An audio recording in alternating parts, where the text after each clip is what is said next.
104 degrees, honey. You have a fever. That must be pretty hot today. Have you been out of state in the past 2 weeks? 2 hours? Oh, you went out of state 2 hours ago? Okay, honey, I think I'm gonna check you for COVID. Let's just see here. Are you having chills? Are you chilly? no, No, not chilly, just a little cold. yeah. Well, you seem pretty hot at the same time. Yeah. Any coughing? Congestion? Runny nose? No. I mean, you have a temperature. How long have you had this temperature? Oh, I didn't know I had one. Right. Have you been exposed to anybody with COVID recently? What's recently? No. Any family members or anything? No. Shortness of breath? No. No, you just gotta catch it real quick. Yeah. Well, I mean, you seem to be checking off the boxes for COVID. Are you sure you should be at school? I think I'm okay. Okay. Just remember, if you have symptoms for COVID, don't come to school. So, as a fun little challenge, we, the yearbook class, have stuck 6 different temperatures all around the school, and they're on little white Balfour sticky notes. So if you find all 6, turn them into the library, and I don't know, you might win a prize. My name is Adam Matthews, and I'm going to be reporting all the sports that's happening in the first week of March. For swim, we have 2 recent meets that just happened. They did very well. More to come. And for bowling, they just started up in the past month with practices. We're going to be having meets. And if you have any questions, ask this major for anything else. And for cheer, all the cheer students are starting up their season again for basketball. Please go and cheer them on at the basketball game. For girls basketball, February 25th, it will be against Franklin County here at EHS. And on March 9th, it will be versus Thomas Nelson at EHS. For boys basketball, the first game is February 2nd versus Central Hardin here at 7. And the second game is March 5th versus Bardstown at EHS. This ice and snowstorm could cause significant problems or damage, such as power lines because of the big heavy trees. Dress warm because temperatures are expected to drop below freezing from Tuesday night all the way until Friday night. For our homeless community, shelters have been set up for families, so some may be able to take shelter in motel rooms. Hi, my name is Brennan Price, and I'm bringing you the most current updates on movies and TV shows for the first 2 months of 2021. I'll also be giving my thoughts on some of them, so stay tuned. During January, we had the return of some amazing shows. We started off this year with Season 3 of Cobra Kai. The new season is about Daniel LaRusso and Johnny Lawrence having to team up to take down a new threat to both their dojos. For fans of RuPaul, we had the premiere of Season 13 of RuPaul's Drag Race, and we also got the Season 9 of Last Man Standing. Anytime I see Tim Allen, I always think of the Santa Claus for Buzz Lightyear. That can't just be me, right? For those of you who are still single and wish they could be in a relationship, like me, The Bachelor has returned for its 25th season. Zoe's Extraordinary Playlist premiered its 2nd season January 5th, and fans of Gordon Ramsay rejoice as Season 19 of Hell's Kitchen has started. Disenchantment on Netflix and Charmed on the CW have both received a 3rd season. Batwoman, also on the CW, has gotten a 2nd season after the lead actress left after only the 1st season. Archie and the gang are back with Riverdale premiering its 5th season last month. Last, but not least, Nancy Drew, Snowpiercer, and Mixed Dish all returned with the 2nd season. Last month, we also got some new TV shows, such as Resident Alien starring Alan Tudyk. The show has been described as Invader Zim meets Doctor Who. Netflix released a reboot live-action series of the popular kids show, Winx, called Fate, the Winx Saga. How subtle. The show might interest you if you like the chilling adventures of Sabrina or Riverdale. For fans of Bob's Burgers, you might want to watch The Great North, which just premiered its 1st season. Do you like history and swear words? I'd check out the History of Swear Words hosted by Nicolas Cage if you want to, well, learn the history of some of your favorite swear words. Mr. Mayor started its 1st season on NBC. It's written by the creators of 30 Rock and The Good Place. In fact, it stars The Good Place's very own Ted Danson. Rounding out the month, we have Walker starring everyone's favorite demon hunter, Jared Padalecki, as the title character, and the return of Marvel with WandaVision, a sitcom-based TV show with a sinister twist and familiar characters. This month, we had some new and returning TV shows. Impractical Jokers has returned February 4th with its 9th season, and Black Lightning returned with its 4th and final season February 8th on the CW. Clarice, a prequel series based on The Silence of the Lambs, premieres its first season February 11th. The Crew, a new comedy show, releases all of its first season on Netflix, February 15th. Kenan and Young Rock both premiere its first episodes February 16th on NBC. For All of Mankind gets its second season released weekly on Apple Plus starting February 19th. The CW has another superhero show this month with the premiere of Superman and Lois on February 23rd. And the day after, Ginny and Georgia gets all of its first season released on Netflix. Finally, the second half of Season 10 of The Walking Dead premieres February 28th. We also have new movies that have come out and will come out. Shadow in the Cloud, Outside Wire, The Little Things, and Finding Ohana all released in January. As of February, Bliss and Malcolm and Marie was released February 5th. The Map of Tiny Perfect Things, Breaking News in Yuba County, and Music will be released February 12th. Nomadland and Flora and Ulysses both released on February 19th. The last movies to be released this month is Tom and Jerry, Cherry, and Crisis on February 26th. That kind of rhymed. Tom and Jerry, Cherry. After saying all of these out loud, I'm starting to realize that I might need to catch up on what I'm watching.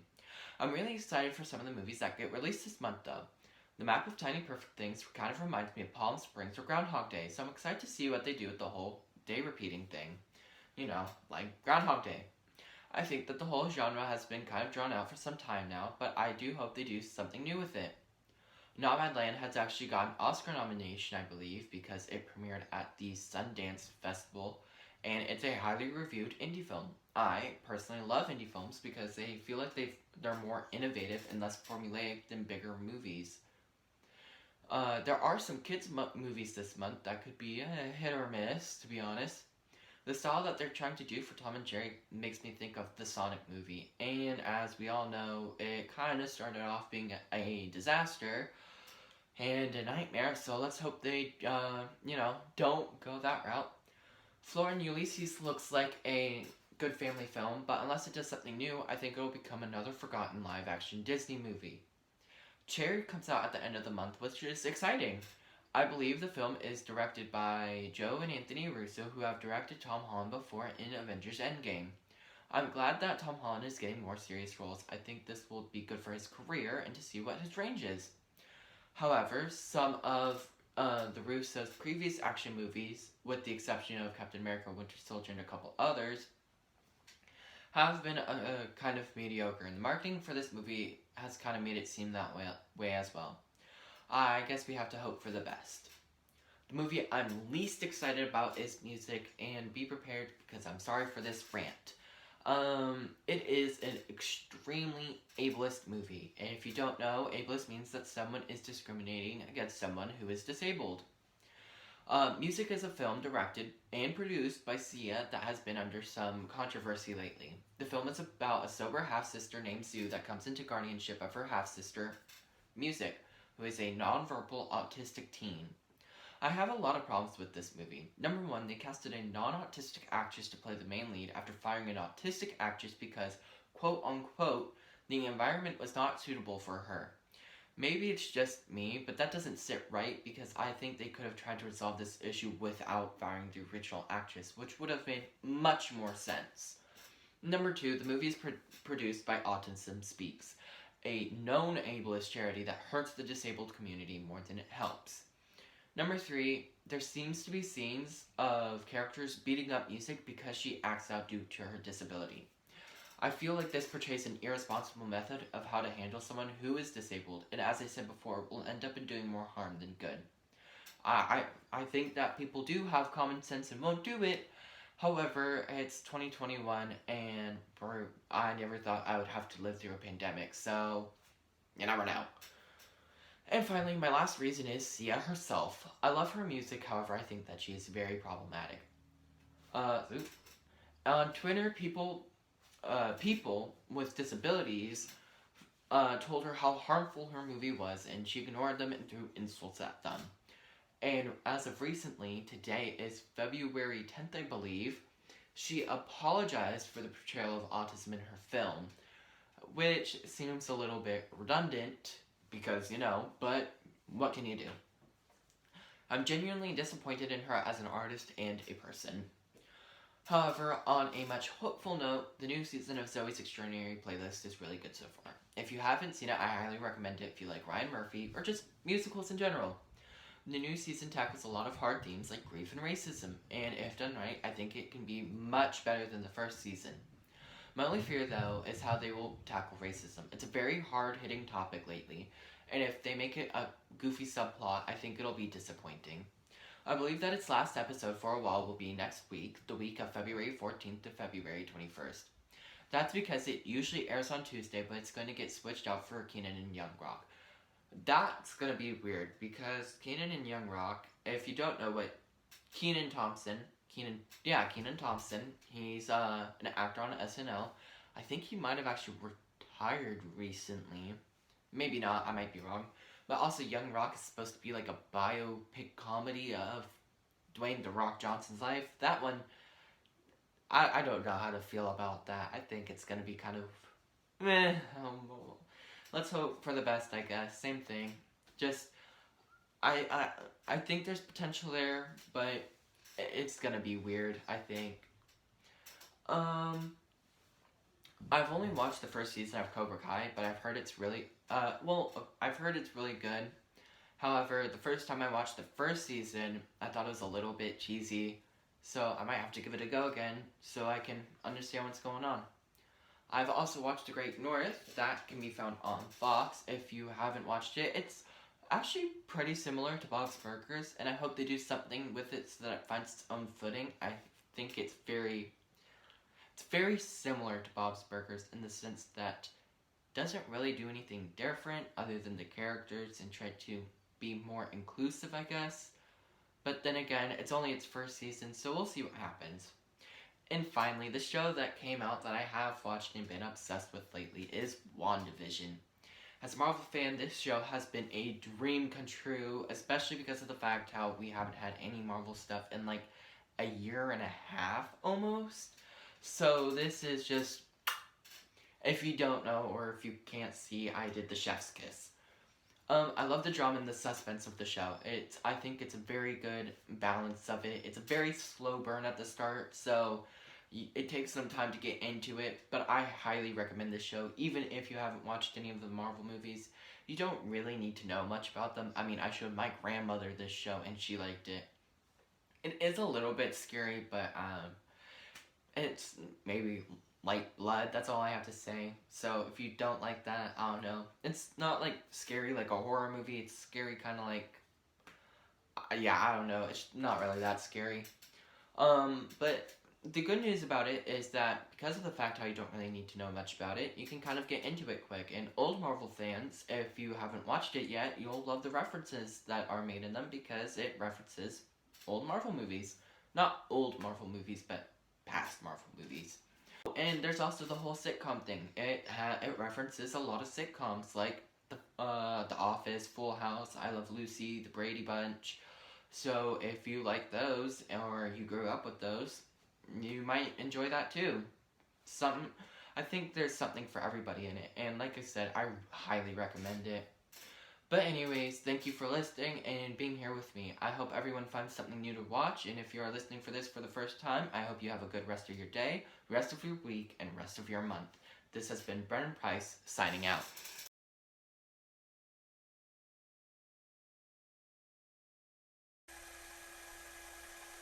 Hello, my name is Ethan Kite, and welcome to the EHS Current Events Podcast. In first news, coronavirus has dominated headlines over the past couple of months as countries scramble to contain their outbreaks and death counts as they continue to climb higher each and every day, a very global phenomenon. The CDC says that double masking offers more protection against coronavirus than previously thought, making sense since one mask is good, two masks should be better. The Trump vaccine plan was scrapped by the new administration, meaning states are left to find/figure it out on their own. Some have turned to the Oxford vaccine, which differs in its internal elements. Called the WHO, also used for people over the age of 65, which some countries have advised against. In France, they stall between stubbornly high infection rates and slow vaccine rollouts, which makes sense seeing as how some vaccine plants have been cancelled and others are slowing due to technical issues. COVID-19 tests have now become mandatory upon entrance to Bulgaria. Now, in end of COVID news, and on to some brighter news, women's rights advocate have been released from the jail in Saudi Arabia, which is a great step for the women's rights movement, seeing as how they've been struggling for years upon years to get their rights. Day one of the impeachment trial, the Senate proceeds with Trump's case after continuous debate, essentially meaning, instead of talking about it constantly, they're actually going to take it to court. Day two, managers argued Trump's campaign for months to undermine the election and incite rioters. On day three, which, from what I watched of it, it seems they're making a very strong case. In news across America, juveniles have become part of a huge increase in carjackings across America. A 12 and 13-year-old boy were caught holding a woman up at gunpoint and stealing her car. They later crashed into a building, knowing that they didn't know how to drive. Some counties have started keeping records on carjackings across their counties, but there is no national data on this, now being more closely watched. The country Dallas Mavericks stopped playing the national anthem before games. This is a very controversial topic. It doesn't seem very patriotic to me, though. Facing a reckoning, Wyoming wrestles with a transition from fossil fuels, seeing as how they were making plenty of money from the federal land that they were taxing for oil prices. They are now suing Joe Biden over the fossil fuel ban from federal lands. Many states have filed lawsuits against Joe Biden for many different reasons. Many of his executive orders they just don't agree with.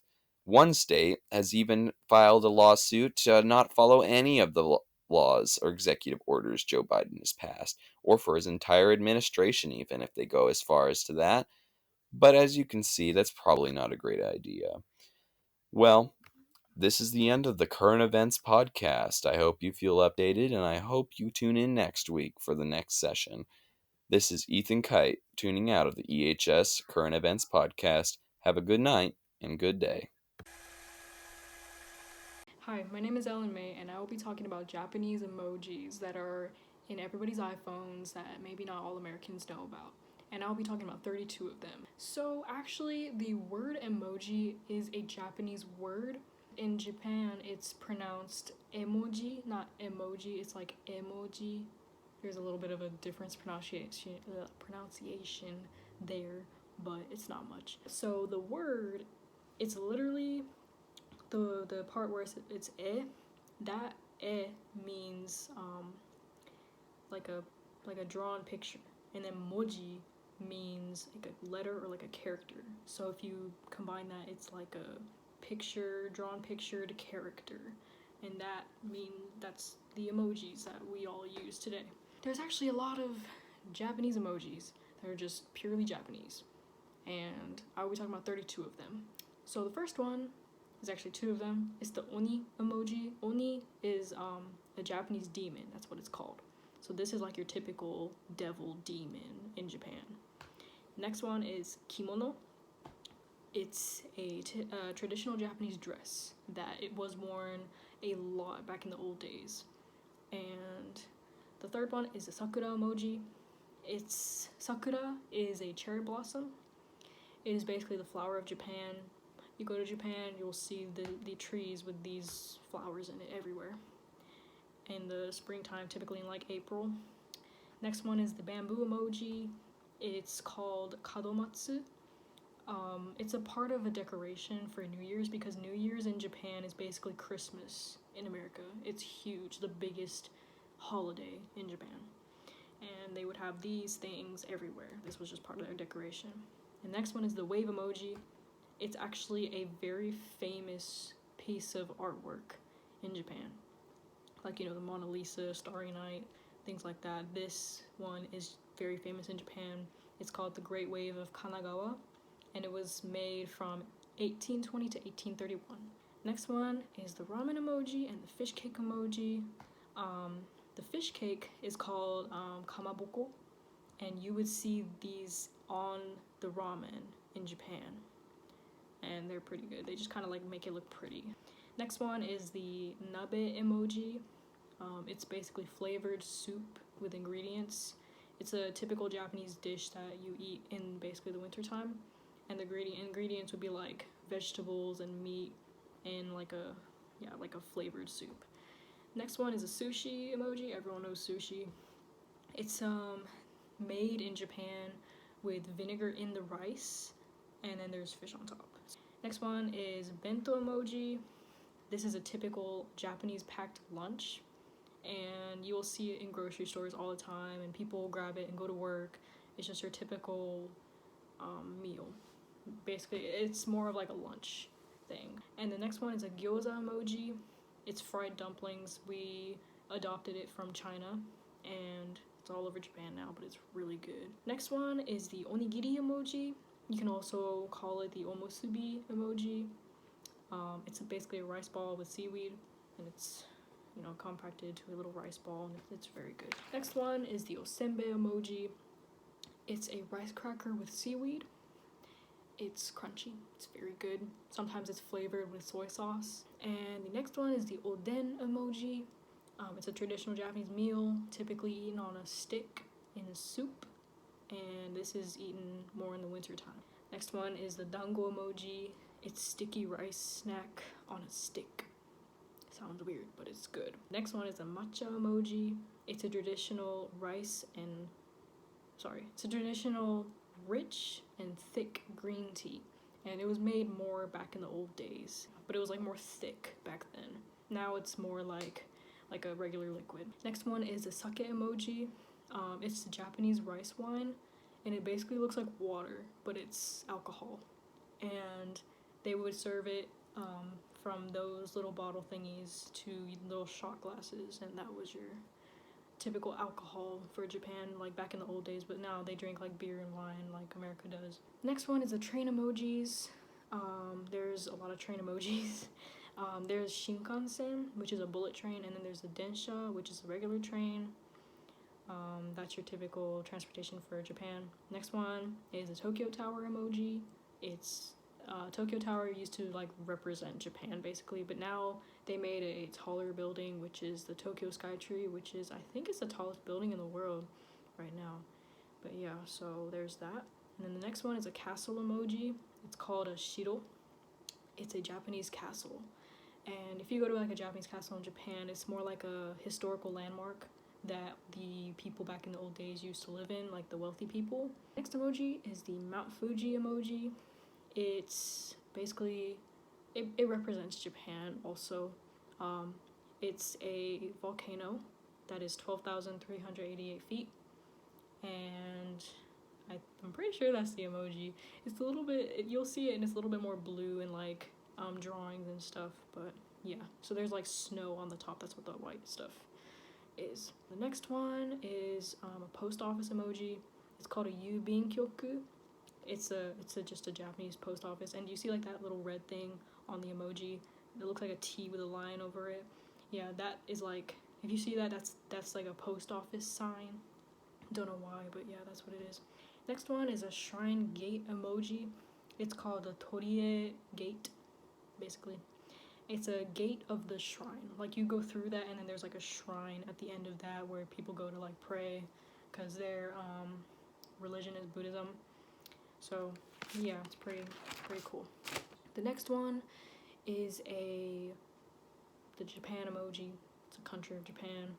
A lot of people say it looks like a dragon, but yeah, I think that's pretty cool. Next one is the yen emoji. It's pronounced N in Japanese, and it's just the currency in Japan. It looks like a little Y with two lines. Yeah, it's pretty cool. Next one is the red and blue fish on the pole emoji. So they have a thing on May 5th. It's Children's/Boys Day. They call it either one. And then it's called Kodomo no Hi. And Kodomo no Hi transfers directly to Children's Day, but they also kind of call it Boys Day. I don't know why, it's like weird. But yeah, so this would be used as a symbol / decoration of like strong koi fish for boys to like, you know, have that spirit to grow strong. So that's what is there. And the next one is the man and the woman little decor emoji. So on Girls' Day, which is on March 3rd, and it's called Hinamatsuri, they use this decoration to, you know, they pull it out and, you know, have it in their house for Girls' Day on March 3rd. It's a little thing. Next one is the lantern emoji, and it's a typical Japanese, like, traditional lantern. It's like that red thing is like a paper. It's like a very, like, tissue paper kind of. It's very thin around the light that's inside of it, and you would like, sometimes people would carry it, or like it'd be sitting somewhere. Next one is a wind chime emoji. This is like the typical Japanese like wind chime. It's like a little like glass ball with like a little bell on the string and like a paper, and then it would go in the wind. You would hear it go like but yeah, and you would hear this typically in like the summertime. They would have it, like, people would have it outside, like, hanging on their porch or something. And the next one is a mailbox emoji, and it's a Japanese typical, like, red mailbox. It's like the mailbox in Japan is like red. I'm pretty sure in like America it's like blue, I think. But yeah, like if you see, like, it's red, and so you drop your mail off, or, you know, whatever. Next one is the soroban emoji. People call it soroban, but it's actually pronounced soroban. And it's a Japanese abacus. It was used for calculations. The next one is the angry sign emoji. So in Japan, if you see this, it's like somebody's mad. Like in cartoons and stuff, if a character has like that on like the side of their head, you know that they're mad. It's weird. I don't know if that's in America. I'm not really sure. But yeah, so it's seen in a lot of like Japanese like cartoons and stuff like that. And the last one is the first year driver's license emoji. So this emoji, if you would have it on the back of your car, the person behind you will know that you are a first year driver's person, like that's your first year of driving. So, you know, they know to be careful and all that. So this would be on the back of your car, or the front of your car. Yeah, those are the 32 emojis. I think I went over a little bit too much. I should have maybe not done that many. But yeah, so those are the emojis. Some of the Japanese emojis, a little bit of history behind them and what they are. So yeah, thank you for watching, and I hope you have a good day. Alright. Hey guys, thanks for listening to the first video podcast for the EHS journalism class. We are so glad you made it this far. Is anybody? Bye. Bye. I didn't know if we were like